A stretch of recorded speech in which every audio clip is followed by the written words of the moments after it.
என் பேர் துர்கா, வயசு 36, வயது 155 சென்டிமீட்டர், ராசி மேஷம், சிதம்பரணி, உடையார் சமூகத்தை சேர்ந்தவங்க. அரசாங்க வேலை பார்க்குறாங்க. சம்பளம் மாதம் 38,000 வாங்கிட்டு இருக்காங்க. கூட பிறந்த சகோதர ஒருத்தவங்க இருக்காங்க. சகோதரி யாரும் கிடையாது. மதுரை மாவட்டத்தை சேர்ந்தவங்க. எந்த பெண் வரும் பிடிச்சிருந்தா உங்கள் விருப்பத்தை நீங்கள் கமெண்ட்ல சொல்லிடுங்க. என் பேர் ரேவதி, வயசு 41, வயது 165 சென்டிமீட்டர், ராசி கும்பம், நட்சத்திரம் சதயம், அக்னிகுல சத்தியம் சொல்லியிருக்காங்க. அரசாங்க வேலை பார்க்குறாங்க. சம்பளம் மாதம் 62,000 வாங்கிட்டு இருக்காங்க. கூட பிறந்த சகோதரி யாரும் கிடையாது. சகோதரி ஒருத்தவங்க இருக்காங்க. சிவகங்கை மாவட்டத்தை சேர்ந்தவங்க. எந்த பெண் வரும் பிடிச்சிருந்தா உங்கள் விருப்பத்தை நீங்கள் கமெண்ட்ல சொல்லிடுங்க. என் பேர் லேகா, வயசு 31, வயது 162 சென்டிமீட்டர், ராசி மீனம், நட்சத்திரம் உத்திரட்டாதி, கச்சிராய சமூகத்தை சேர்ந்தவங்க. அரசாங்க வேலை பார்க்குறாங்க. சம்பளம் மாதம் 80,000 வாங்கிட்டு இருக்காங்க. கூட பிறந்த சகோதர ஒருத்தவங்க இருக்காங்க. சகோதரி 3 பேர் திருச்சி மாவட்டத்தை சேர்ந்தவங்க. எந்த பெண்ணுடன் பிடிச்சிருந்தா உங்கள் விருப்பத்தை நீங்கள் கமெண்ட்ல சொல்லிடுங்க. எங்கள் பேர் மலர்வழி, வயசு 25, வயது 166 சென்டிமீட்டர், ராசி சிம்மம், நட்சத்திரம் பூரம், ரெடியா சமூகத்தை சேர்ந்தவங்க.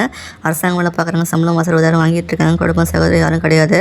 சகோதரி ஒருத்தவங்க இருக்காங்க. கிருஷ்ணகிரி மாவட்டத்தை சேர்ந்தவங்க. இந்த பெண்ணுடன் பிடிச்சிருந்தா உங்கள் விருப்பத்தை நீங்கள் கமெண்ட்ல சொல்லிடுங்க. என் பேர் சித்ரா, வயசு 34, வயது 157 சென்டிமீட்டர், ராசி மிதனம், நட்சத்திரம் புனர்பூசம், மூணாம் பாதம், அக்னிகுல சத்தியம் சொல்லியிருக்காங்க. அரசாங்க வேலை பார்க்குறாங்க. சம்பளம் மாதம் 19,000 வாங்கிட்டு இருக்காங்க. கூட பிறந்த சகோதர ஒருத்தர் இருக்காங்க. சகோதரி யாரும் கிடையாது. சிவகங்கை மாவட்டத்தை சேர்ந்தவங்க. இந்த பெண்ணுடன் பிடிச்சிருந்தா உங்கள் விருப்பத்தை நீங்கள் கமெண்ட்ல சொல்லிடுங்க. என் பேர் அனிகா, வயசு 36, வயது 156 சென்டிமீட்டர், ராசி விருச்சிகம், நட்சத்திரம் மனுஷம், சம்பூரிய சமூகத்தை சேர்ந்தவங்க. அரசாங்க வேலை பார்க்குறாங்க. சம்பளம் மாதம் 37,000 வாங்கிட்டு இருக்காங்க. கூட பிறந்த சகோதர ஒருத்தவங்க இருக்காங்க. சகோதரி ஒருத்தவங்க இருக்காங்க. கன்னியாகுமரி மாவட்டத்தை சேர்ந்தவங்க. எந்த பெண்ணும் பிடிச்சிருந்தா உங்கள் விருப்பத்தை நீங்கள் கமெண்ட்ல சொல்லிடுங்க.